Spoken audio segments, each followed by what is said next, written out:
Pameran Perdagangan Spasial.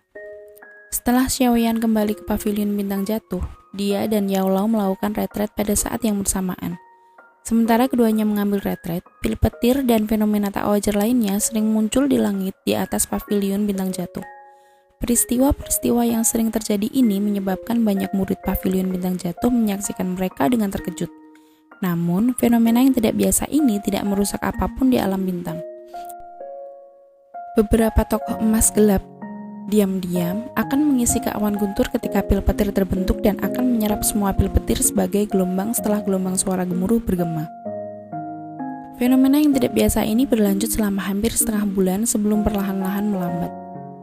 Yao Lao dan Xiaoyan perlahan berjalan keluar dari menara batu di gunung di belakang pavilion bintang jatuh setengah bulan kemudian.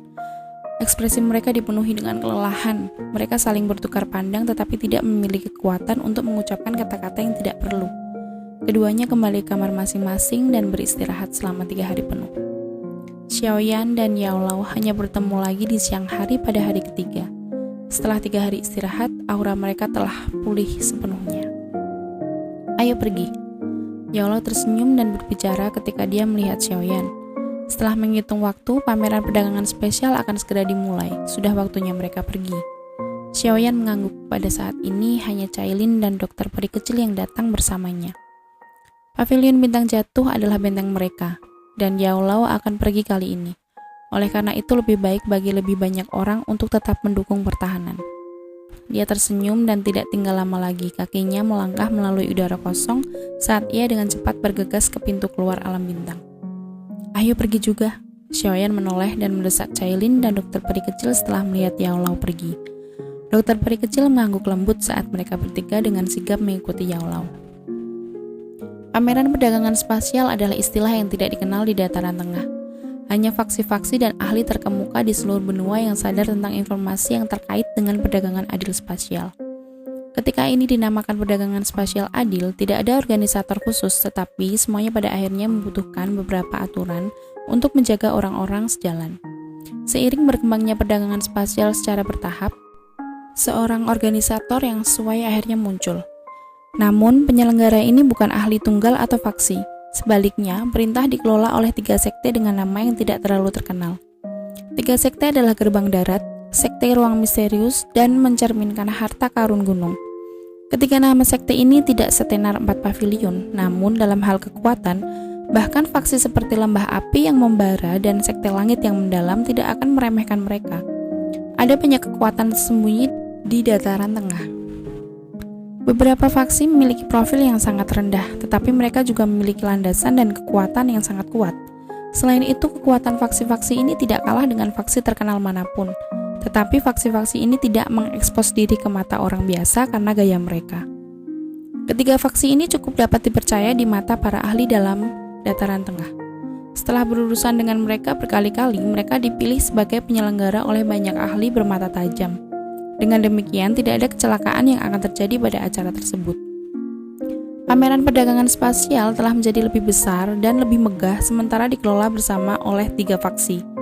Banyak ahli yang suka menyendiri akan tertarik oleh harta akhir yang diperdagangkan.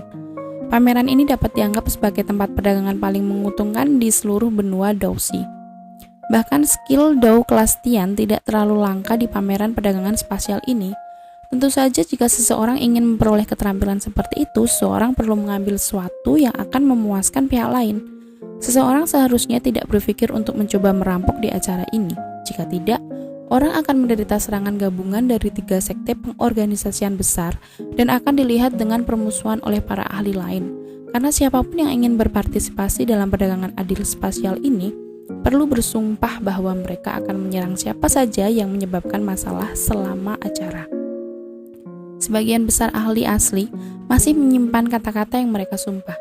Meskipun hal seperti ini terjadi selama beberapa peristiwa masa lalu, mereka yang ingin dengan paksa merebut barang orang lain tidak akan memiliki akhir yang baik. Itu karena semua aturan ini yang adil perdagangan spasial telah tumbuh. Jumlah ahli top yang dimilikinya juga meningkat. Lokasi pameran perdagangan spasial diadakan di gurun tandus di bagian selatan dataran tengah. Pasir dan angin biasanya bertiup di atas tempat ini, menyebabkannya tanpa manusia.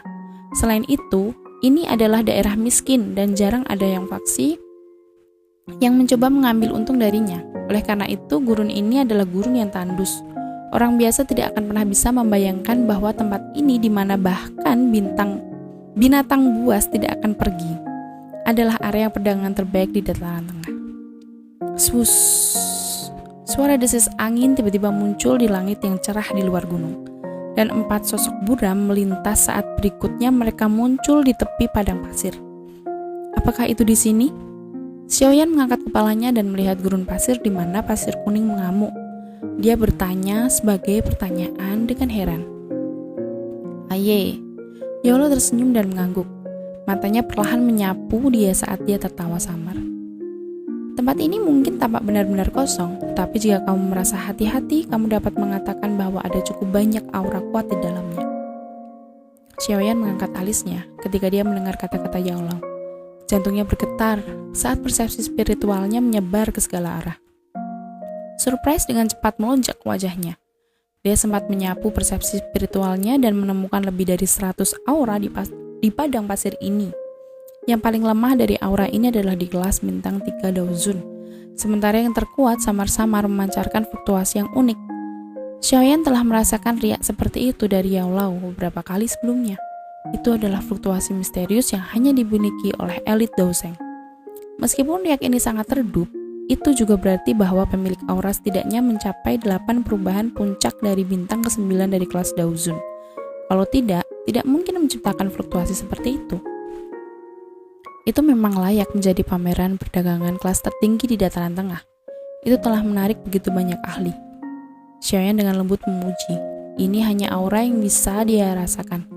Hatinya sadar bahwa ada beberapa aura yang tidak biasa dia deteksi.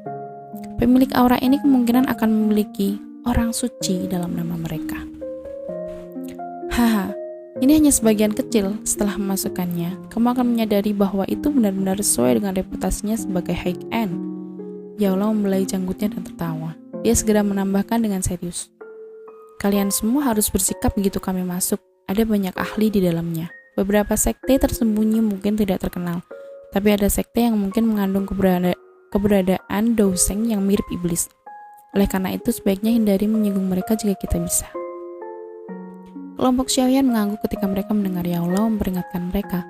Saat ini pavilion bintang jatuh mungkin berkembang pesat, tetapi ini karena mengandalkan status alkemis Yao Lao dan kekuatan Ban Sheng-nya. Jika tidak, pavilion bintang jatuh hanyalah sebuah faksi yang mirip dengan pavilion petir angin. Orang mungkin tidak bisa mengatakan bahwa seorang dapat menemukan sejumlah besar faksi serupa di dataran tengah, tapi pasti ada beberapa dari mereka. Tentu saja jika orang lain datang memprovokasi kami tentu saja tidak boleh berlembut hati. Yao Lao samar-samar tersenyum ketika dia berbicara. Kelas Ban Sheng mungkin tidak tertandingi, tetapi dia masih memiliki status lain. Dia adalah seorang alkemis terkenal di dataran tengah. Dalam menghadapi gelar ini, bahkan para elit sejati Daozeng tidak akan bertindak arogan ketika bertemu dengannya. Ayo pergi. Yao Lao tidak mengatakan apa-apa lagi setelah kata-katanya terdengar. Dengan gelombang tangannya, tubuhnya melangkah melalui udara kosong saat dia bergegas menuju bagian terdalam padang pasir.